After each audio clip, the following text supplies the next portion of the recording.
liberdade aqui. Espírito de Deus, Espírito de Deus, tens liberdade aqui.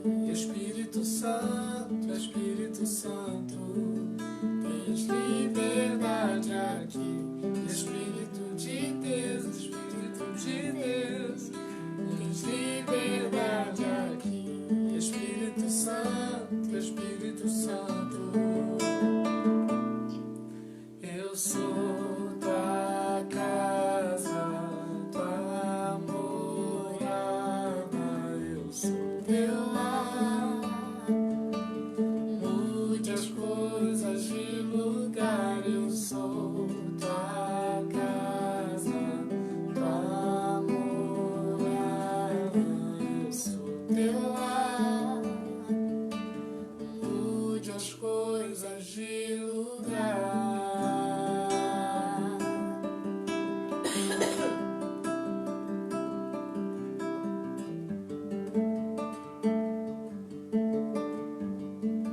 Tens liberdade aqui, Espírito de Deus, Espírito de Deus, tens liberdade aqui. Espírito Santo, Espírito Santo, tens liberdade aqui.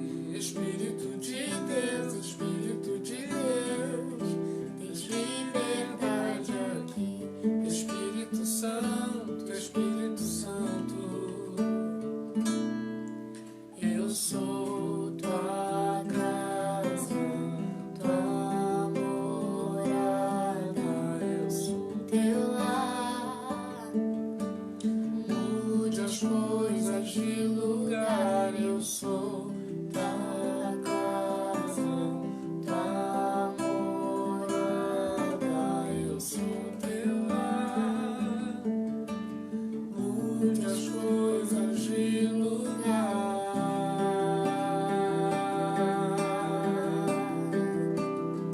O teu perdão é completo, o teu perdão é completo.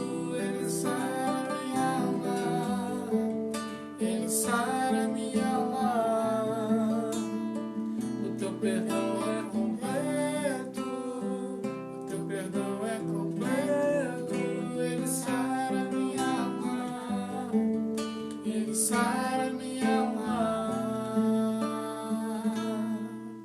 Eu sou tua casa, tua morada, eu sou teu lar.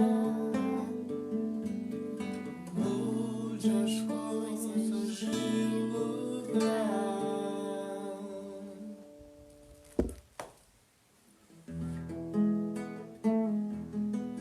Senhor, formoso é tua face, eu quero ver, pois quando estás neste lugar, tua graça invade mim. Acende a chama, ó Pai, que uma vez brilhou. Vem limpar, brilhar, resplandecer o meu primeiro amor. Senhor, formoso é tua face, eu quero ver, pois quando estás neste lugar, tua graça invade mim. Acende a chama, ó Pai, que uma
explica, por favor, onde é que foi que nós desaprendemos a viver em união. Quero ver mudar, mas se eu aqui só esperar, eu sou um deles, sou só um deles. Minha oração só é real transformação se começar em mim. Haja mais amor a começar em mim, amor que eu tanto quero ver a começar em mim.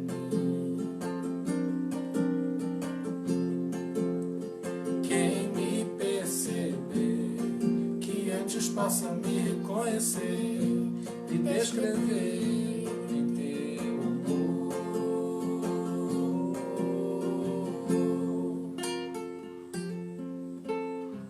E se tivesse mais perdão, se no lugar de apontarmos tantos erros fossem estendidos mais abraços, mais olhares de aceitação.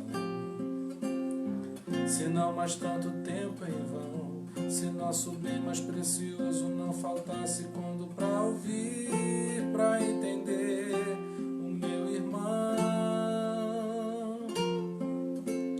Posso até sonhar, mas se eu aqui só esperar, eu sou um deles, sou só um deles.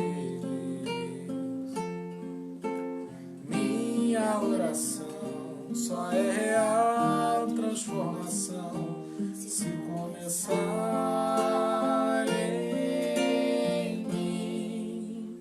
Haja mais amor a começar em mim, amor que eu tanto quero ver a começar em mim.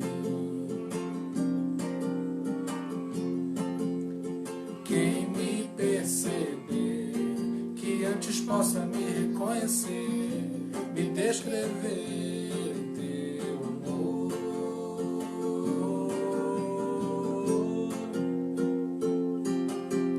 Lá,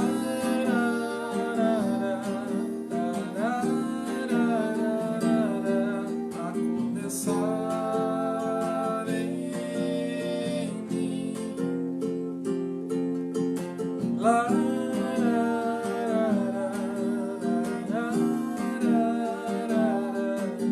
começar em mim.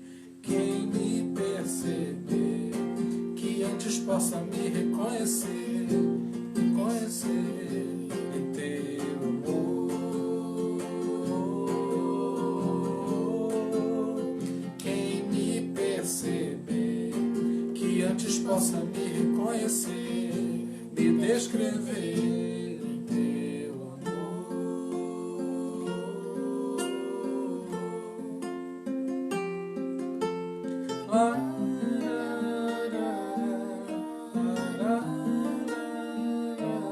Mais amor em mim.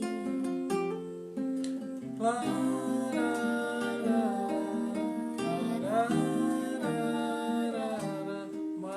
amor.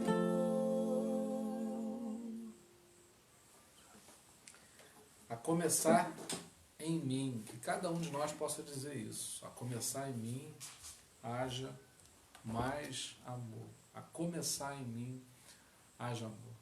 Mandar um beijão aí para Silvia Fernanda, querida nossa, que está lá em Portugal, Vânia Guida, que está na Praia Seca, o Douglas, que está em Londres, o Gilson, que está em Niterói. Mandar um beijão para a Graça, que está em Niterói também. Minha mãe, que está aqui em Itaipuaçu. Daniele, que está nos assistindo aqui nos bastidores. Eliane, minha prima, em Niterói. Tia Bizinha, em São Paulo. O Denner também está assistindo. Teixeira, grande querido Teixeira. Estamos com saudade de você aqui com a gente aqui. Mandar um beijão aí para essa família. A esposa está grávida, né? Vai vir aí uma bênção na vida desse casal. Essa semana que ela vai saber. Mandar um beijão aí também pro pessoal que está na sala de vídeo da Daniele também. E aproveitar esse tempo para a gente orar mais uma vez, para que Deus haja na nossa vida, no nosso meio, na nossa nação, na nossa família, na nossa igreja, em todo tempo, em todo lugar, haja o Senhor manifestando a sua glória sobre nós. Pai, abrimos o nosso coração, nada temos para te dar, senão a nossa gratidão e um coração que deseja se esvaziar diante de ti, porque quer ser preenchido pelo teu Espírito Santo. Pai, não queremos ficar com o que temos conosco, pelo contrário, dá-nos a chance de desocuparmos o nosso coração para que ele seja preenchido somente pelo teu amor. Teu amor possa fluir na nossa vida. Nós lembramos, ó Pai, de todos aqueles que têm colocado o desejo de interceder por alguém. Lembramos do sogro da Jane. Nós queremos, Pai, orar também pela vida do Arthur, que é amigo da Cida, lá em Portugal. Ó Pai, queremos orar também pelo irmão, amigo do Alexandre também. Pai, existem pessoas com situações muito complicadas, que estão travando verdadeiras batalhas. Não queremos deixar essas vidas sozinhas, mas pedimos socorro, fortalece, se manifeste, visite, haja poderosamente nos lares que estão lutando. Pai, também existem lares que infelizmente estão sepultando pessoas próximas, que haja muito consolo. Ó Pai, nós nunca pensamos que precisaríamos clamar tanto por consolo, por vermos tantas vidas partindo. Ó Deus, tem misericórdia de nós, traz a cura, traz o consolo para aqueles que infelizmente perderam. Aqueles que estão lutando sejam vitoriosos, Pai, e que não haja vitória somente sobre a doença física, mas também o ataque que estamos recebendo nas nossas emoções, que o Senhor nos fortaleça para que as nossas emoções comuniquem a Tua glória e não nos derrotem, não nos sabotem, que os lares não se enfraqueçam, mas possam ser fortalecidos por Ti, que o Teu nome seja glorificado ainda que na crise, ainda que no momento ruim, difícil, complicado, o Senhor se faça presente. Pai, que nós possamos ter mais intimidade com o Senhor, que nós possamos ser fortalecidos por Ti a cada dia, que nós possamos ser transformados pela ação poderosa do Teu Espírito Santo. Que haja um grande mover de cura em todas as áreas, Pai, do nosso coração, da nossa família, das nossas igrejas, das nações, da nossa nação, do nosso país. Enfim, Senhor, que haja um grande espalhar, um grande avivamento que varra as nações, trazendo transformação. É o que nós oramos a Ti, ó Pai, no nome do Senhor Jesus. Amém. Glória a Deus. Eu tenho uma mensagem e eu gosto muito de pregar essa mensagem com um culto presencial, né? Mas eu não queria abrir mão dessa mensagem porque eu compreendo que ela seja importante também para nos motivar, para nos fortalecer, para nos direcionar, e a gente não quer perder a chance de pregar essa mensagem. Eu estou dando um título para ela de Em Deus Faremos Proezas. Em Deus faremos proezas. Eu preciso te animar com a palavra de Deus e que isso possa mover, mexer você, sacudir você, para que você possa, ao final dessa mensagem, estar crendo nessa palavra que diz, não é? Em Deus faremos proezas. O texto é o Salmo 60, né, no livro de Salmos, 60, verso 12. Salmos 60, livro dos Salmos, capítulo 60, o verso 12.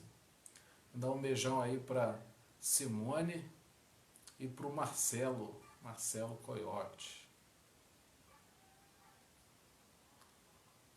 Bom, diz assim o texto: com Deus do nosso lado, venceremos. Ele derrotará os nossos inimigos.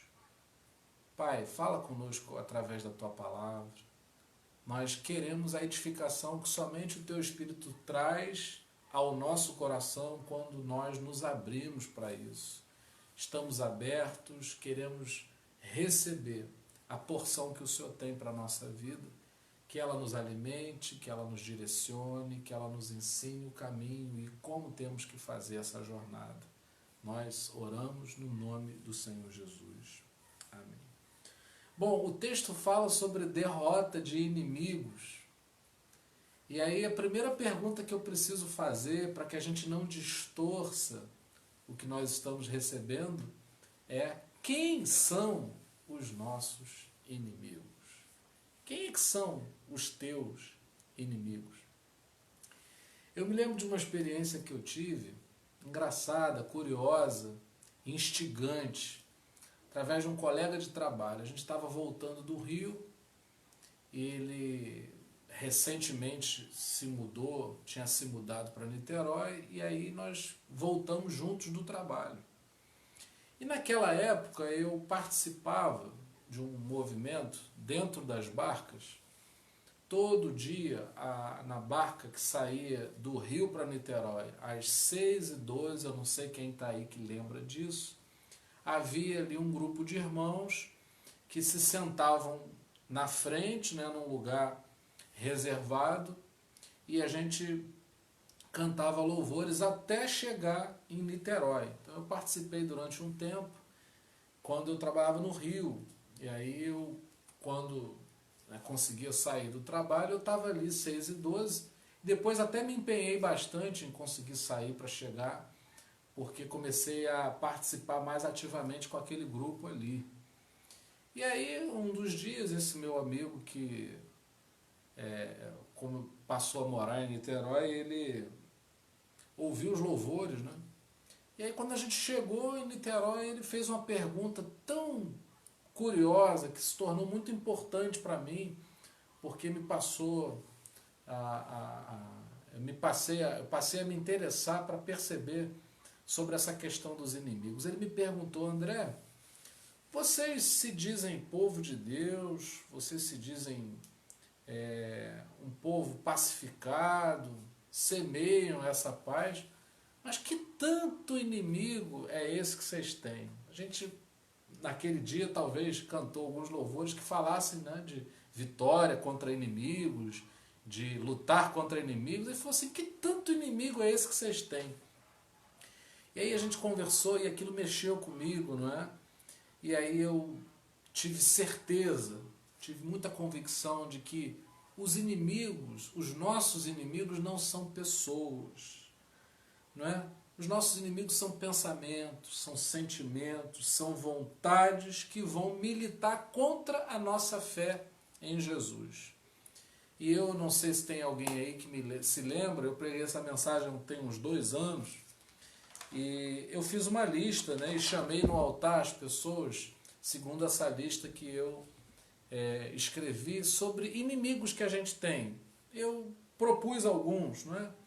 Desânimo, desmotivação, às vezes a gente se sente desmotivado, ansiedade, procrastinação. Tem gente que tem dificuldade de começar, mas também tem as pessoas que têm dificuldade de, depois de começarem, levarem as coisas até o fim.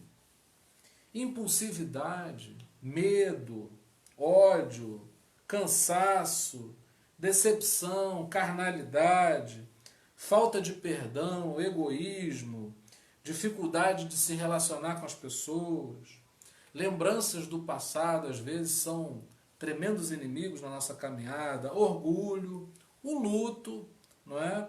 Má administração de recursos, pessoas que até ganham, mas elas não conseguem gerir bem aquilo que ganham, indecisão, né? Não sabe o que fazer, falta de iniciativa, ingratidão, insônia. Aí você vê, você pode até acrescentar aí a essa lista outras coisas, mas para que a gente veja a quantidade de inimigos que a gente tem para serem vencidos. nessa lista você pode observar que existem coisas que competem muito a nós. Nós produzimos e precisamos lidar com inimigos que nós mesmos criamos.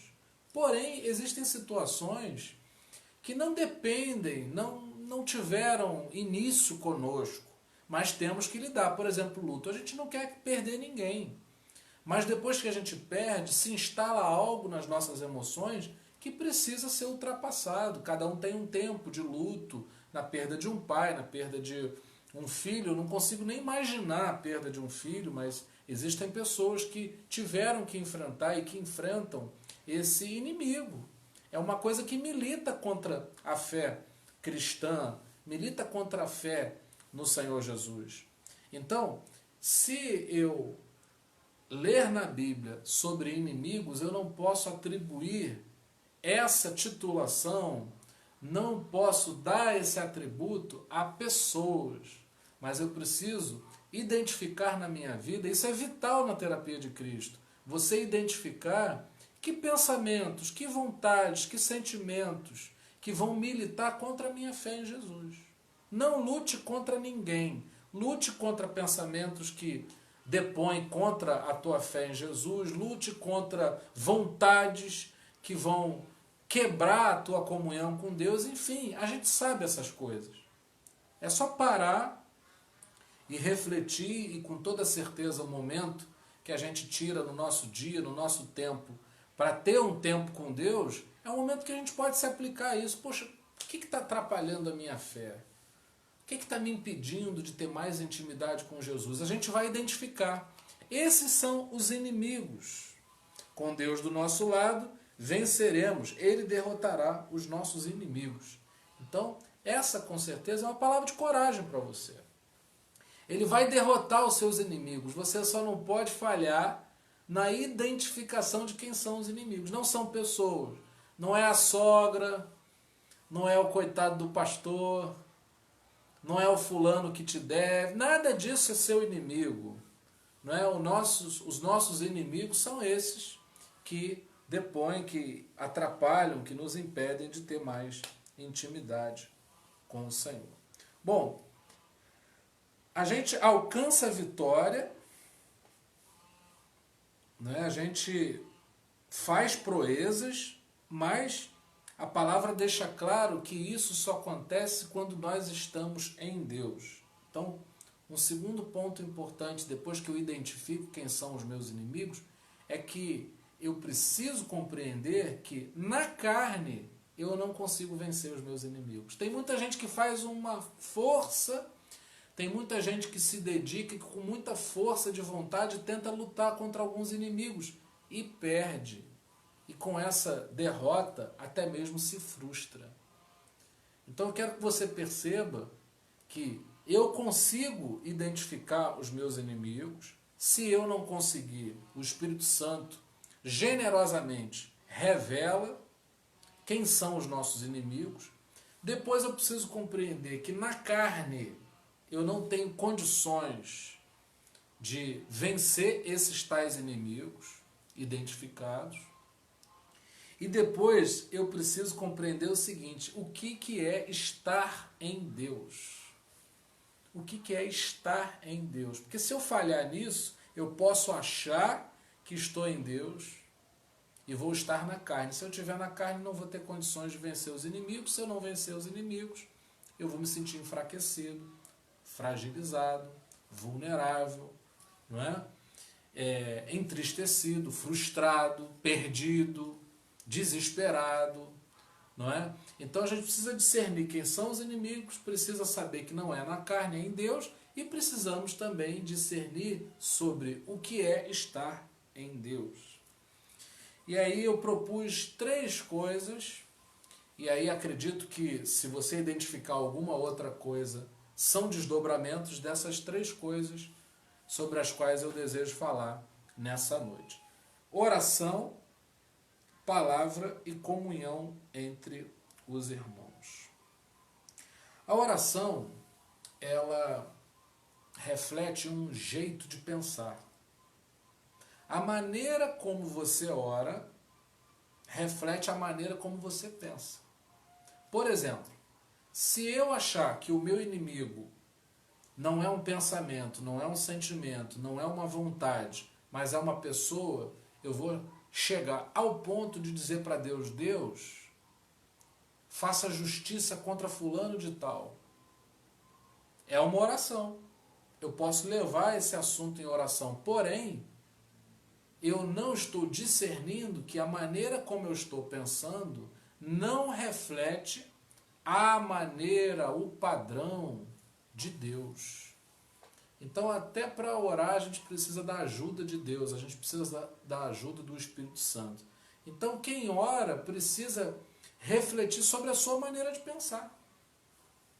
Podemos colocar coisas completamente fora do que é estar em Deus em oração. Então, não é simplesmente orar, mas é a gente ir ajustando sob a ação do Espírito Santo a maneira como nós oramos, como nós falamos com Deus. E quem ora, né, a gente motiva as pessoas a orarem porque quem ora tem uma visão mais ampla das coisas. A oração traz uma visão privilegiada porque Deus, Ele nos desperta, Ele estende, Ele amplia o nosso horizonte sobre os assuntos. Por isso que é importante colocar em oração. Oração não é bater numa porta para convencer Deus.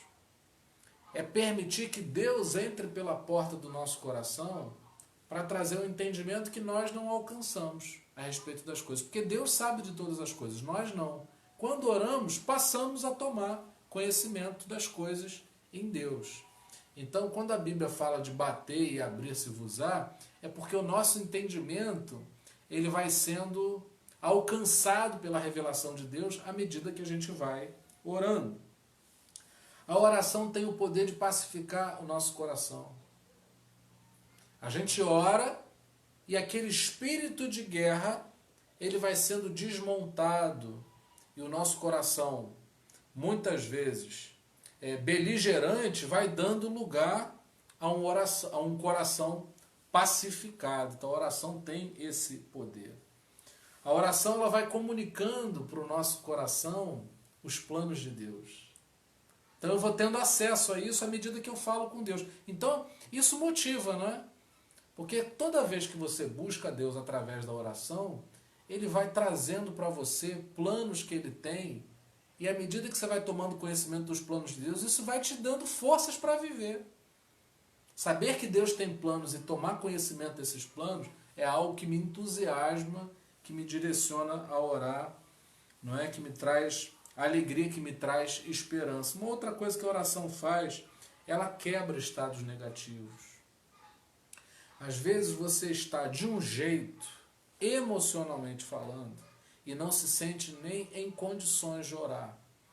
Mas a oração é o contrário, ela tem o poder de quebrar esse estado. Muita gente se aplica em oração quando ela sente que está com vontade, que há um ambiente, que está tudo propício para isso. Se a gente deixar para orar só quando tudo estiver bem, nós vamos orar muito pouco. Agora, se a gente entender que a oração é justamente essa guerra em que a gente vai quebrar estados negativos, né, do nosso coração, da nossa alma, a gente vai orar muito mais, porque a gente luta muito com a nossa alma. Eu sempre digo isso para as pessoas, não é? Tem dias que a gente acorda e não sente vontade de orar. Tem pessoas que são muito hipócritas, porque elas são capazes de chegar e dizer: todo dia eu acordo e eu falo, Senhor, muito obrigado. Não, não existe isso. Nós somos incapazes de manter essa constância porque as circunstâncias da nossa vida muitas vezes nos levam a acordar lutando, com dificuldade de lidar consigo próprio. E aí a oração, com toda certeza, ela tem o poder de alterar esse estado, ela quebra o estado negativo. E a oração ela tem uma outra característica que é interessante, ela nos reveste. Num dia frio, você coloca mais roupa, você se veste, mas você se reveste com alguma coisa. E a gente não pode viver a vida sem o Espírito Santo. E aí no revestimento do Espírito Santo, a gente se sente protegido, a gente se sente direcionado, a gente se sente coberto, a gente não se sente só.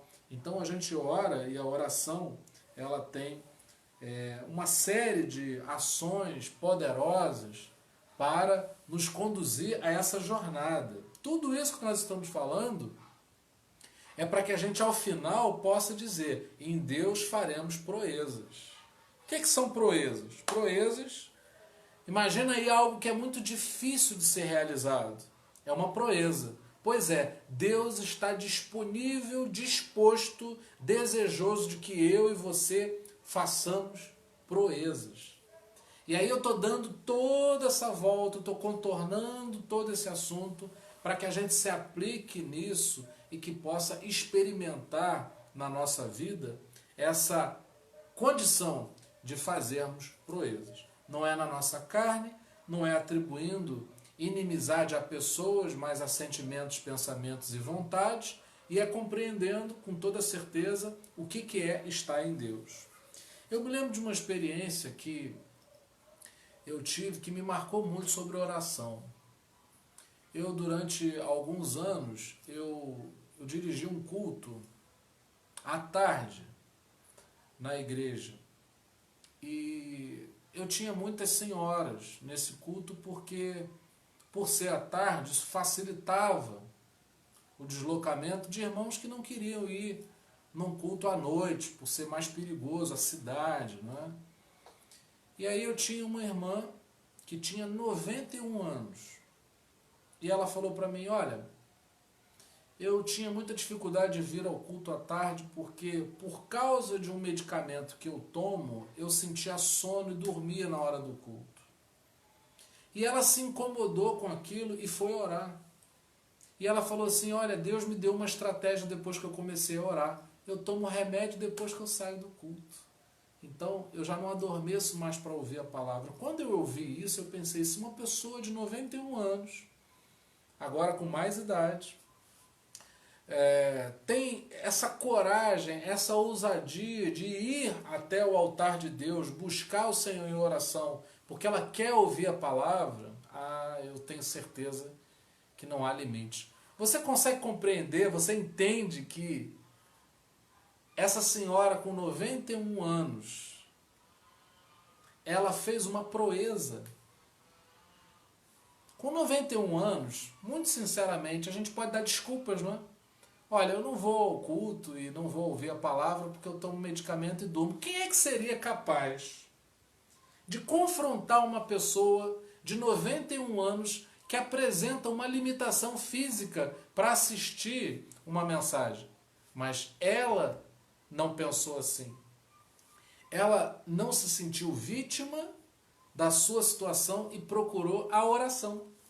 Deus, eu não estou encontrando uma maneira de resolver isso, mas eu vou orar, porque eu creio que Deus pode me dar uma estratégia para que eu tenha condições de ouvir a tua palavra. Bom, aí quando a gente pensa em estar em Deus, a palavra de Deus é fundamental, né? Para já, a palavra ela vai dar instrução para a oração. Sobre o que a gente deve orar, como a gente deve orar. É a palavra de Deus quem vai dizer. A palavra de Deus ela vai colocar como ênfase coisas que talvez a nossa carne não coloque e vai colocar, não vai apresentar a necessidade de algumas coisas que às vezes a gente quer e acha que só orando vamos conseguir. O que é importante para nós é o que a palavra diz que foi importante. E aí a gente vai militar em oração dentro da pauta apresentada pela palavra. Bom, o que a palavra faz na nossa vida? A palavra de Deus, ela mostra quem eu sou.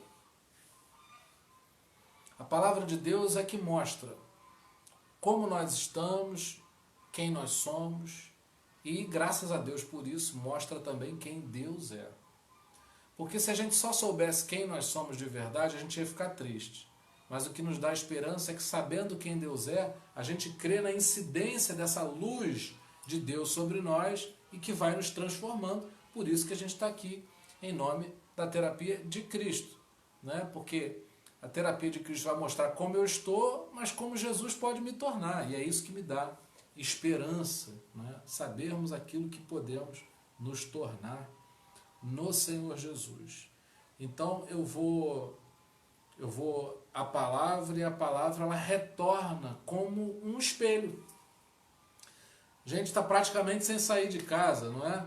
Mas ninguém sai sem se olhar no espelho. Ninguém sai de casa sem se olhar no espelho. Você sai e dá uma olhada, nem que seja no espelho do carro, sei lá, no espelho do condomínio, do prédio. E aí a Bíblia tem essa função. Ela é como um espelho e ela me mostra como eu estou. E aí, quando eu me olho no espelho, eu vou ajeitando o que eu acho que não está bom. O que não está bom, eu vou consertando, mas eu tenho que ter uma referência, porque se eu não tiver uma referência, como é que eu vou me ajustar? Eu não tenho condição de virar para a parede e me consertar. Eu preciso para olhar para algo que se torne uma referência para mim, para que aí eu possa me consertar. Não é religião que faz isso. Não é que pastor que faz isso. Quem faz isso por você é a palavra de Deus. E quem abre a palavra para você, para que você veja como quem olha num espelho, é o Espírito Santo. Então, estar em Deus requer uma postura da nossa parte. Uma vida de oração, que não é uma penitência, que não é um fardo, mas é algo que só traz coisas boas. Orar não atrapalha a vida de ninguém. Orar não custa caro para ninguém. Pelo contrário, orar só te abençoa, só te edifica, só te direciona, só traz paz para o teu coração, não é? Só te dá ciência daquilo que você precisa saber. Eu posso ligar a televisão e a televisão me dizer até o que eu não quero saber. Mas quando eu vou a Deus, eu tenho acesso a coisas que eu preciso saber e talvez não esteja ciente do que se trata. Então, a oração ela me traz esse conhecimento, essa revelação. Bom, a palavra ela vai trazer conselho, ela vai trazer ensino, ela vai trazer promessas, ela vai trazer direção. Então, eu não consigo viver essa experiência de em Deus faremos proezas sem a oração e sem a palavra. E aí eu coloquei uma terceira variante que é igualmente importante, que é a comunhão com os irmãos. As pessoas são imperfeitas, nós somos seres complicados, a gente tem dificuldade por vezes de nos relacionarmos entre nós, mas tem algo que Deus não abre mão, que é a comunhão entre os irmãos. Nós nunca assumiremos uma condição plena diante de Deus apenas por nós mesmos. Sempre vamos precisar uns dos outros. Esse é o padrão do céu. Uns com os outros, uns com os outros, uns com os outros. Deus ele olha para nós e ele percebe não apenas a maneira como nós nos relacionamos com ele, na vertical, mas também na horizontal, como nós nos relacionamos com quem está próximo de nós. Nossa família, nossos irmãos em Cristo, as pessoas do local de trabalho, enfim, a maneira como a gente lida uns com os outros. E isso a gente está sempre aprendendo, é sempre difícil, o ser humano é misterioso, é complicado, é complexo, é esquisito, é estranho, não é? É um dia de uma maneira, outro dia de outra, é inconstante, mas a gente se ajuda, Quando a gente tem esse olhar de nos aproximarmos uns dos outros para nos ajudarmos, com toda certeza isso nos aplica a essa condição, a essa faculdade de em Deus fazermos verdadeiras proezas. Na comunhão entre os irmãos a gente troca experiências, na comunhão entre os irmãos a gente é capaz de se fortalecer. Então não há terapia de Cristo se a gente não identifica a quantidade de inimigos que nós temos. E esses inimigos não são pessoas, são sentimentos, são pensamentos. A gente tem que atacar, essa que é a grande verdade.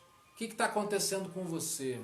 Eu estou desanimado, eu estou desmotivado, eu estou triste, eu estou com ódio, A gente não deixa isso solto, correr frouxamente, na nossa vida. A gente ataca esses inimigos, mas a gente não ataca de qualquer jeito. Não é na nossa carne, porque senão há um desgaste, há uma perda, há um enfraquecimento. A gente busca fazer isso em Deus. E como é que a gente está em Deus? Orando, através da palavra e na comunhão com os irmãos. Orando na palavra e na comunhão com os irmãos. Então, para facilitar, vamos pensar nesse triângulo e perceber como é que cada lado desse triângulo está. Como é que eu estou na minha vida de oração? Será que eu estou procurando Deus? Será que eu estou me aplicando na palavra de Deus? Será que eu estou em comunhão com os meus irmãos? E o Espírito Santo ele vai acertando isso também na nossa vida, porque às vezes a gente quer uma aplicação à palavra que não passa de um conhecimento bíblico. Às vezes a gente ora e não passa de uma repetição de palavras. Às vezes a gente julga que estar em comunhão com os irmãos é ter afinidade com esses irmãos pura e simplesmente. Não. É um desafio, é um tratamento, é um processo, a gente compreender não só sobre ter o hábito de orar, mas como orar. Não apenas buscar a palavra, mas compreender o que é que eu estou procurando ali. Eu estou procurando onde é que estão as minhas limitações. Vendo o exemplo de Davi, do apóstolo Paulo, de Moisés, dos profetas, não é? Dos pais da igreja. Enfim, a gente está sempre olhando para a Bíblia, procurando saber que lição a gente pode tirar para ultrapassar nossas limitações, para perceber o que eles fizeram no que acertaram, que eu não estou fazendo para que eu possa fazer também. O que eles fizeram e eles erraram para que eu não faça igual. E, ao mesmo tempo, não perder de vista essa dimensão de quem é Deus, o que Ele pode fazer por mim, como é que Ele age, o que é importante para Ele. E aí já tem uma dica preciosa. Deus se importa muito na maneira como a gente se importa com as pessoas. Se você estiver se importando com as pessoas, pode ter certeza que você está agradando a Deus. Se você não se importa com as pessoas, cuidado. Você não está agradando a Deus. Mesmo que você cante, mesmo que você esteja na igreja, mesmo que você faça muitas coisas que venerem a pessoa de Deus, Ele não se sente glorificado quando nós não amamos as pessoas. Aliás, a gente quando quer ser amado, a gente tem um padrão. Eu sempre falo isso, eu não posso agredir você e depois dizer, não, eu faço isso porque eu te amo. Não, porque esse amor a gente não tem interesse nele. A gente quer um amor que a gente se sinta acolhido. E Deus ele quer ser amado da maneira como Ele deseja ser amado. A gente precisa obedecer a esse padrão. E a gente faz isso porque a gente ama. Bom, que a gente possa viver essa experiência. Ao invés de abrirmos a nossa boca para falarmos que as coisas estão muito difíceis, que a gente comece a ter o hábito de dizer, em Deus faremos proezas. Em vez de você reclamar da tua preguiça, coloca ela diante do Senhor, porque Ele derrotará os nossos inimigos. Ao invés de dizer que você está com dificuldade de liberar perdão, comece a dizer, em Deus faremos proezas, e uma das proezas que eu vou ver Deus fazer na minha vida é eu ter a facilidade de liberar perdão sobre fulano, ciclano, beltrano. Apresenta essas questões diante de Deus e começa a chamar à existência essa proeza. O que é difícil na sua vida? E aí não fica pensando em coisa material, não, que isso é muito pequeno. Eu não estou falando sobre isso. O que é difícil você vencer ao nível da sua alma? Né, dos seus pensamentos, das suas vontades, dos seus sentimentos. O que é difícil ao nível das tuas emoções? Apresenta isso diante de Deus. Não perde isso de vista. Mas não tenta vencer isso na carne. Tenta vencer isso se aplicando na palavra, se aplicando na oração e se esforçando para se relacionar bem com os irmãos. Vai ser difícil na carne, mas o Espírito Santo nos dá um jeito, ele nos conduz a que a gente se relacione bem, e isso é um desafio que quando é vencido é muito bom. É tão bom quando você olha para uma pessoa e não gosta dela, e aí o Espírito Santo ele te ajuda a se relacionar com aquela pessoa e passa a ser uma pessoa importante para você. Às vezes uma pessoa que numa primeira impressão não te causou algo bom, pode ser uma situação que seja ultrapassada no poder do Senhor. Então, que a gente possa se lançar nesse desafio. Bom, eu vou me desafiar a viver as proezas de Deus. Aonde? Nas minhas emoções. Vou lançar minhas emoções diante do Senhor e eu vou fazer proezas. A gente, ser humano, quando a gente atinge uma meta, a gente se sente muito bem. Quando a gente consegue fazer algo que a gente se predispôs a fazer, é muito bom, não é? E Deus ele quer que você tenha essa alegria todo dia de estar vencendo alguma coisa. Venci um inimigo do meu coração, venci uma dificuldade no meu pensamento, venci uma dificuldade das minhas emoções e pronto, isso vai trazendo alegria para a nossa vida, isso vai nos dando vontade de viver em Deus, faremos proezas. Pai, nós oramos a Ti nessa noite para que o Senhor não nos permita errarmos o alvo contra quem são os nossos inimigos. Que nós possamos saber que os nossos inimigos não são pessoas, mas sentimentos, pensamentos, vontades e emoções que militam contra a nossa fé. Se existir alguma coisa nos atrapalhando a termos mais intimidade contigo, queremos chamar de inimigos e queremos vencê-los. Não na nossa carne, mas no poder do Senhor. Que estejamos em Ti, ó Pai, segundo a Tua palavra, através da oração e sempre em comunhão com os irmãos. Nós assim oramos a Ti, ó Pai, no nome de Jesus. Amém. E que a graça maravilhosa do nosso Senhor e Salvador Jesus Cristo, que o amor incomparável de Deus, nosso eterno Pai, e que as doces consolações do Espírito Santo sejam com cada um de nós, para todos sempre. Amém. Que o Senhor abençoe a todos, muito obrigado pela conexão. Amanhã, se Deus quiser, nós estaremos aqui nesse mesmo horário para continuar buscando esse Deus no qual, nele, faremos proezas. Deus abençoe. Beijão.